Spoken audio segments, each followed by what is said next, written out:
Doctor साहब, pen associates के उसको क्यों बनाने की वजह पेश आई और उसका क्या मकसद था?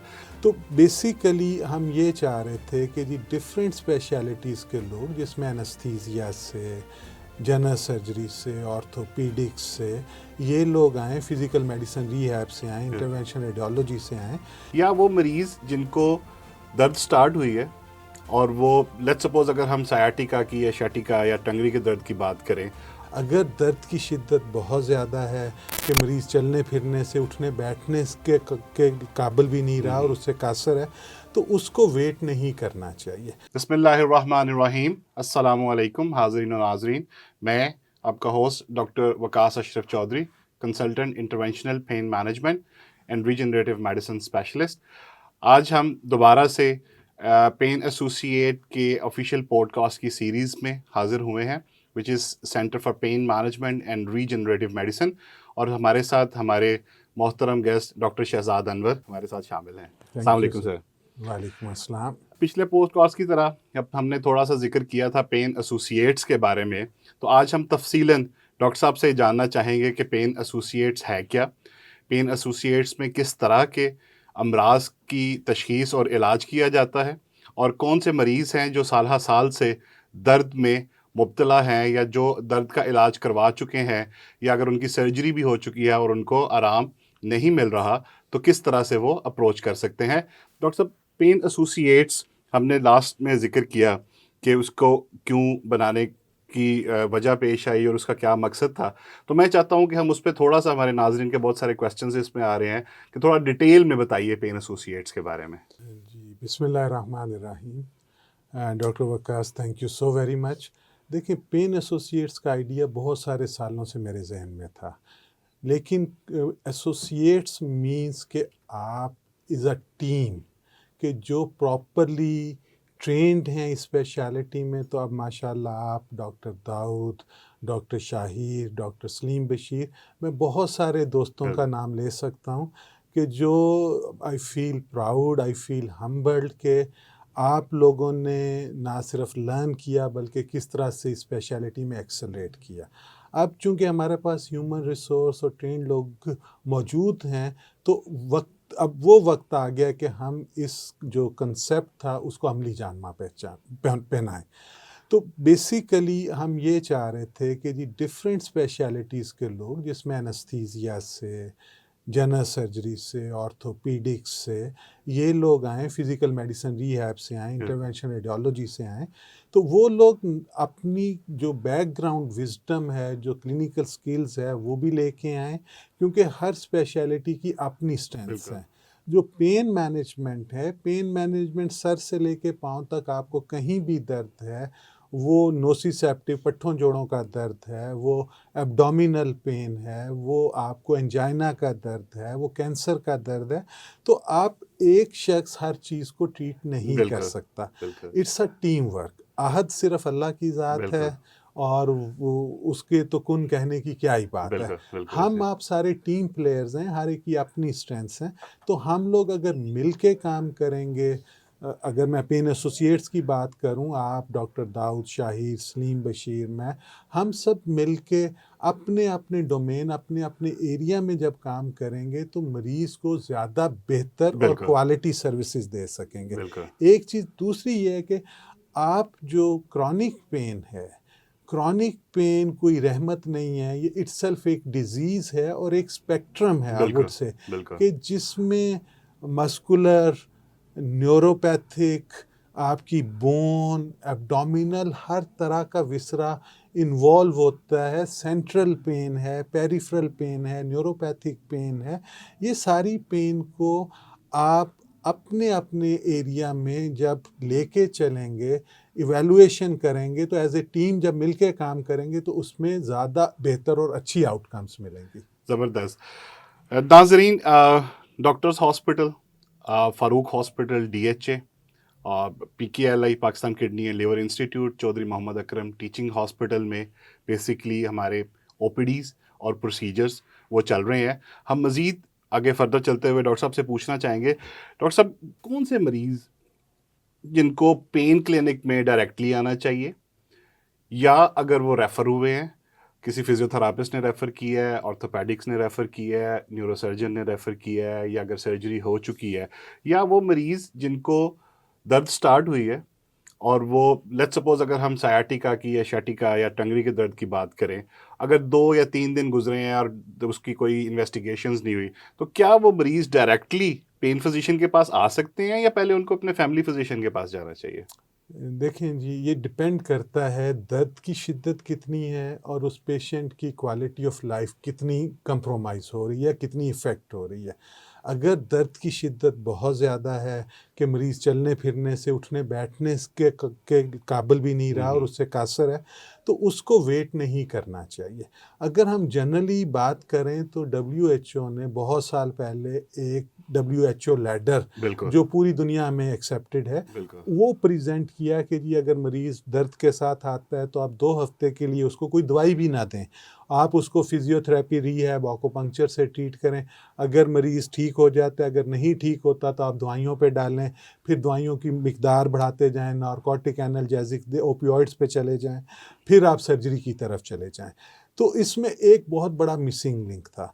बहुत सारे मरीज़ ऐसे थे जो साल से अद्वियात थे और जिस दिन दवाई नहीं खाते थे उनकी ज़िंदगी अजीर्ण बिल्कुल, हो जाती थी। बिल्कुल।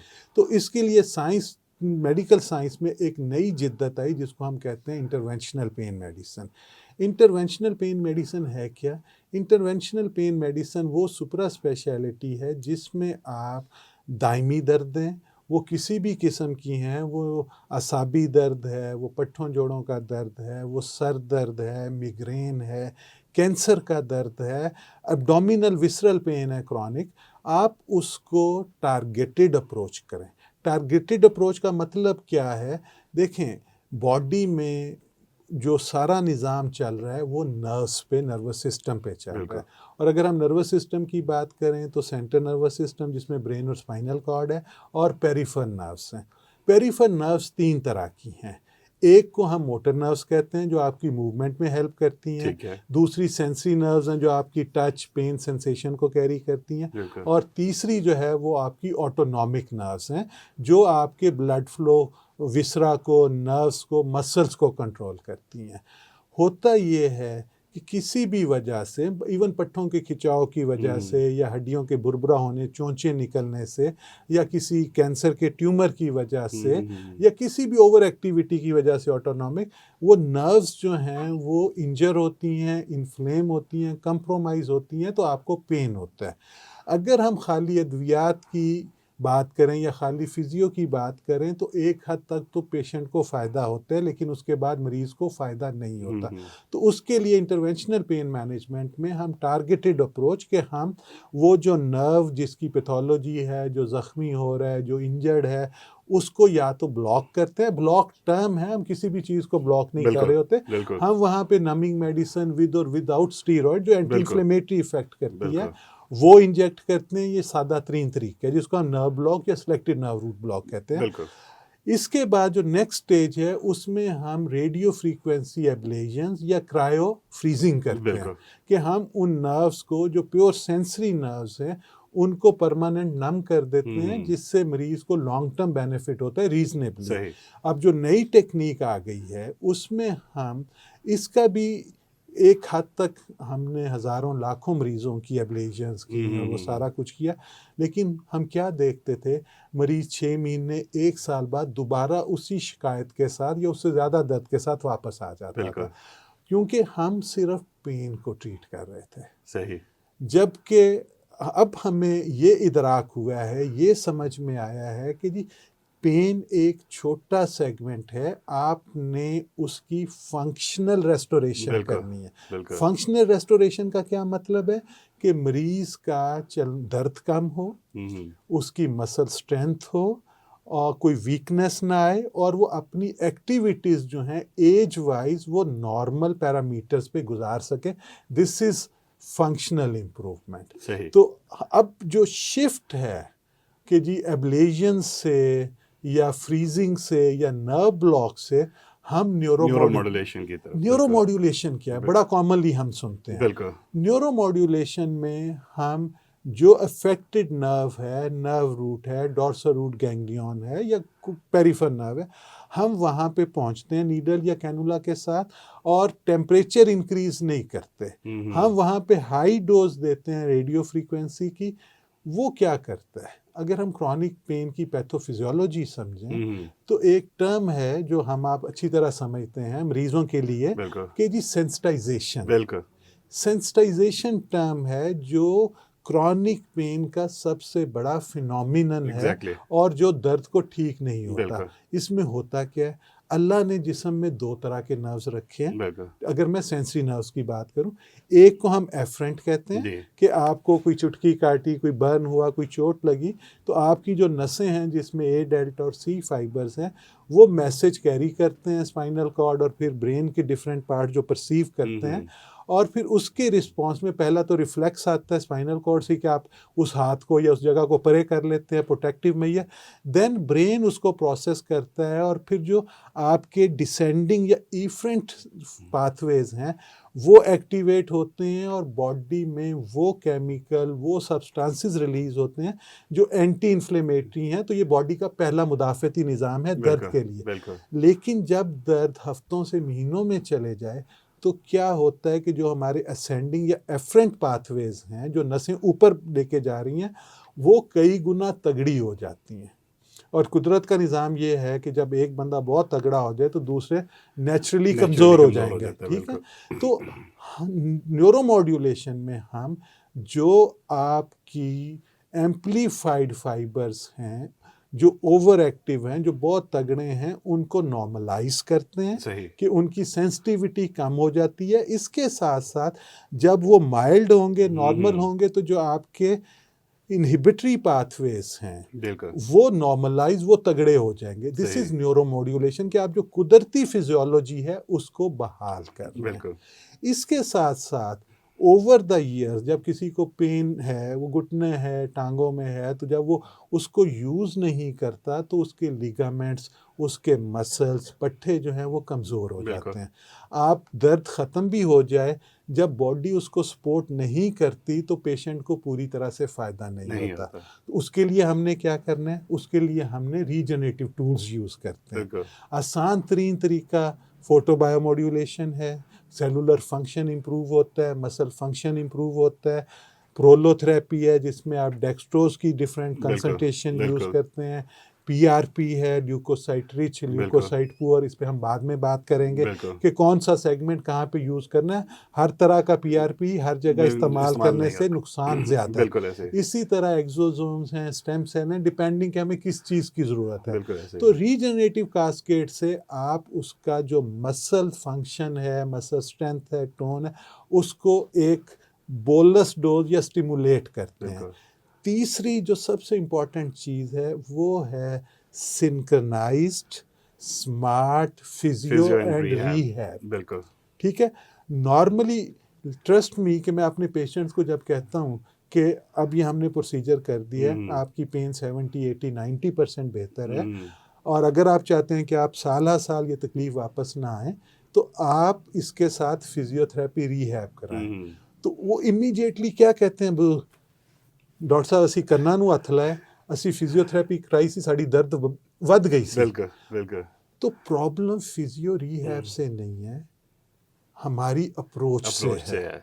हमारे जो यंग बच्चे हैं जो वो हैं वो बॉडी के, स्पाइन के, पेन के डायनामिक्स को समझते नहीं हैं।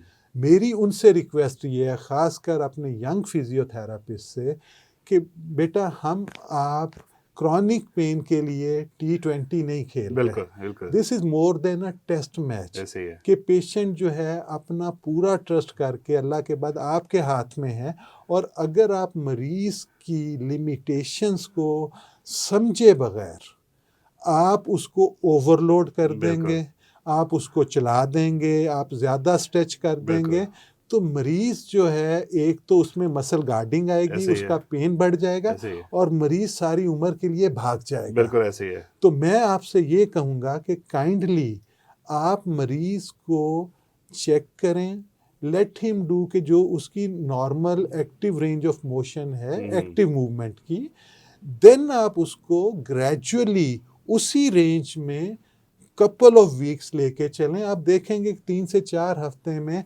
आप बिल्कुल mild gentle toning relaxation manual therapy, ठीक है ना, और वो जो एक बहुत ज़्यादा पिछले कुछ सालों में रहा कि जी आप करंट भी लगा रहे हैं, आप ठंडी गर्म बिल्कुल बिल्कुल मशीनें भी फेर रहे हैं और वो बिल्कुल सारा, ऐसे ही अब इरा उससे आगे चला गया है कि आपने जो ट्रिगर्स हैं उनको रिलीज़ करना है, जो फाइब्रोसिस है उसको रिलीज़ करना है, जो वीक मसल्स हैं उनको स्मार्ट सिंक्रोनाइज्ड वे में बहुत ग्रेजुअली बिल्डअप करना है, ताकि पेशेंट पे टाइम ज़रूर लगेगा, लेकिन वंस इम्प्रूवमेंट कम्स, पेशेंट की फंक्शनल इम्प्रूवमेंट महीनों नहीं सालों के लिए एग्जैक्टली सर, बड़ी अच्छी आपने ज़बरदस्त तफसील में इसको बयान किया। मैं एक सिनेरियो आपसे पूछना चाहता हूँ। लेट्स सपोज एक पेशेंट 30 से 35 साल का, अर्ली डीजनरेशन उसको स्टार्ट होगी, he is a male, desk worker है और उसकी सेडेंट्री लाइफस्टाइल है। जब हम उसको प्रॉपरली इवेलुएट करते हैं, एग्जामिन करते हैं, नी ऑस्टियोआर्थराइटिस ग्रेड 1 स्टार्ट हुआ है, लंबर के फेसेट में अर्ली डीजनरेशन शुरू हो गई है, जब हम उसे कन्विंस करने की कोशिश करते हैं कि as early you go for the regeneration, ये ज़्यादा देर चलेगी, बट इंटरनेट, चैट जीपीटी, आपकी जनरेशन जी, फिर उसके बाद वो बाकी सारे मैथ्स के टीके नहीं लगवाने, ये नहीं करना, इस तरह की सिचुएशन को कैसे हैंडल किया जाए? क्योंकि हमने यही पढ़ा, यही सीखा आपसे कि रीजनरेशन जितनी जल्दी स्टार्ट होती है, जितनी जल्दी आप अर्ली इंटरवेंशन करें, लॉन्ग टर्म बेनिफिट मिलता है और उससे रीजनरेशन भी हो जाती है।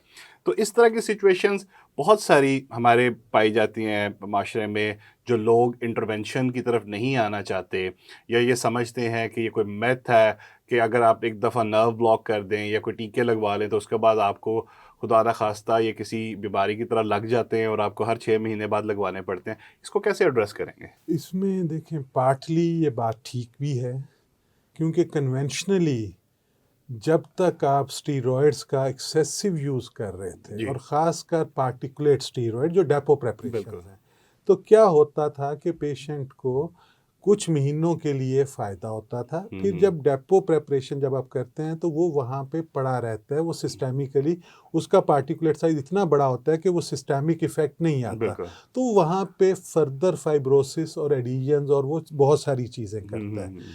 तो वो बिल्कुल ठीक है, इवन यहाँ तक होता है, अब तो 99% के 100% प्रैक्टिस मेरी रेफरल है। क्या होता था, लोग आते थे, और ये शुरू के सालों की बात कर रहा हूँ, जब हम कहते थे ना कि जी हमने ये कोई इंजेक्शन करना है, तो वो ये कहते थे कि जी सानू दसिया कि जी ये बाद कोई दवाई असर नहीं करनी। तो ये प्योरली मिथ्स हैं, ये वहम हैं। लेकिन सेइंग ऑल दिस, अगर हम यंग लोगों में हम उन्हें ये समझाएं कि आपने क्या नहीं करना और क्या करना है, तो आप अर्ली डीजनरेशन, अर्ली एजिंग से बच सकते हैं। प्रिवेंटिव। तो वो क्या कहते हैं कि जी a stitch in time saves nine, और परहेज इलाज से बेहतर है। तो मैं अभी जिक्र करूंगा कि एक स्टडी पब्लिश हुई थी 2023 में इंग्लैंड में, जिसमें उन्होंने थाउजेंड्स ऑफ ऑफिस वर्कर्स जो एवरेज 9 to 5 या 9 to 7 काम करते थे और 8 घंटे एवरेज बैठते थे, और एक सीटिंग उनकी 2-2 घंटे की होती थी। जब उन्होंने उनकी लैब्स और पैरामीटर्स चेक किए तो ये कंक्लूजन था कि वो लोग जो डेली 8 घंटे बैठते हैं और एक वक्त में 2 घंटे सिटिंग करते हैं, उनके जिस्म को प्रोलॉन्ग सिटिंग का जो नुकसान है 10 सिगरेट पीने से ज़्यादा है। ठीक है ना, ये डॉक्यूमेंटेड स्टडी है। तो मेरी सब बच्चों से, वो स्टूडेंट्स हैं, यंग ऑफिस वर्कर्स हैं, अल्लाह इनको ज़िंदगी सलामती दे, ये लोग प्रोलॉन्ग्ड सिटिंग को अवॉइड करें, और कोशिश ये करें कि 40-45 मिनट्स या 1 आवर के बाद अपने ऑफिस डेस्क जो है, जो भी उनका कैबिन है, उसमें उठ के थोड़ी सी स्ट्रेचिंग करने, 2-4 कदम चल लिया, तो ये बहुत सारी चीज़ों से बचे रहेंगे। लेकिन खुदा ना खास्ता बहुत सारे लोग ऐसे जिनको शदीद कमर में दर्द है, या शैटिका का इशू है, या गर्दन से रेडिकुलर पेन है, तो उनके लिए मैं ये कहूँगा कि अगर वो इसको टाइमली एड्रेस नहीं करेंगे, ठीक है, तो वो आने वाले सालों में ना सिर्फ ये कि उस हिस्से में बल्कि जो क्रॉनिक पेन है उसके साइकोलॉजिकल इश्यूज आते हैं, उसके इमोशनल इशू कॉन्सिक्वेंसेस आते हैं, और अल्टीमेटली जब आप काम काज नहीं कर पाएंगे तो सोशल और फाइनेंशियल इश्यूज भी बिल्कुल आते हैं। बिल्कुल। तो हमें इसको एक कंप्रीहेंसिव मॉडल में कि लाइफस्टाइल मॉडिफिकेशन, प्रॉपर मेडिकेशन, वो एंटी इन्फ्लेमेटरी है या पेन किलर्स हैं, और along with neuromodulation rather than ablation and synchronized smart rehab and बिल्कुल। रीजनरेटिव मोडालिटीज़, ये जब हम करेंगे ना तो इनके स्टीरॉयड की तरह लॉन्ग टर्म कॉन्सिक्वेंसेस हैं कि जी थोड़े अरसे बाद दोबारा आ बिल्कुल जाएगा। बिल्कुल। जैसे मैं एक और वीलॉग में बात कर रहा था कि जी आप घुटने में अगर ग्रेड 2 ऑस्टियोआर्थराइटिस है, ऑस्टियोआर्थराइटिस की बात कर रहे हो, रूमाटॉइड की रूमाटॉइड नहीं, की नहीं। क्योंकि मेरे रूमाटोलॉजी वाले दोस्त एतराज़ करेंगे। सही। ठीक है ना, रूमाटॉइड में इंडिकेशन है, आज भी स्वेलिंग है, इन्फ्लेमेशन है, यू बिल्कुल कैन गिव 1 or 2 बिल्कुल शॉट्स, बिल्कुल ज़्यादा नहीं। बिल्कुल। लेकिन अगर डीजनरेटिव आर्थराइटिस है तो there is absolutely no indication for steroid. मैं हाथ बांध के अपने ऑर्थोपेडिक से, अपने फिजियो से, फैमिली फिजिशियन से दरख्वास्त करता हूँ कि मरीज़ को intra articular steroid degenerative disease में मत दें। मैं स्टडीज़ अपने लेक्चर्स में शेयर करता हूँ कि जी कि किसी में डेपो प्रेपरेशन लगी और एक में सिर्फ सेलाइन लगा या कुछ भी नहीं लगा, साल के बाद दोनों घुटने स्टार्ट में ग्रेड 2 थे, जिसमें स्टीरॉयड लगा वो 1 साल बाद ग्रेड 4 पे चला गया, और जिसमें प्लेसबो कुछ नहीं किया या सिर्फ, तो वो वहीं पे खड़ा रहा। तो ये डीजनरेशन को वर्स करता है। तो मैं मरीज़ों से भी ये कहना चाहूँगा कि अगर आप डॉक्टर साहब के पास जाते हैं और वो आपको इंजेक्शन का बताते हैं तो उनसे ये ज़रूर पूछें कि ये स्टीरॉयड तो नहीं है। अगर आपका नी सूजा हुआ है, आपको गेंठिया है, तो तब इंडिकेटेड है रूमाटोलॉजिकल कंडीशन में, रूमाटॉइड आर्थराइटिस। अदरवाइज डीजनरेटिव आर्थराइटिस में आप उनको इनकार करें कि जी हमने स्टीरॉयड नहीं लगवाना, पेन मैनेज करें, फिजियो रिहैब करें और रीजनरेटिव मोडालिटीज़ की तरफ जाएं। Thank you very much. So नाजरीन, हमारे प्रोग्राम का वक्त ख़त्म हुआ चाहता है, फिर इंशाल्लाह अगली दफ़ा आपसे किसी और टॉपिक पे मैं और डॉक्टर शहजाद हाज़िर होंगे। शुक्रिया, अल्लाह हाफ़िज़।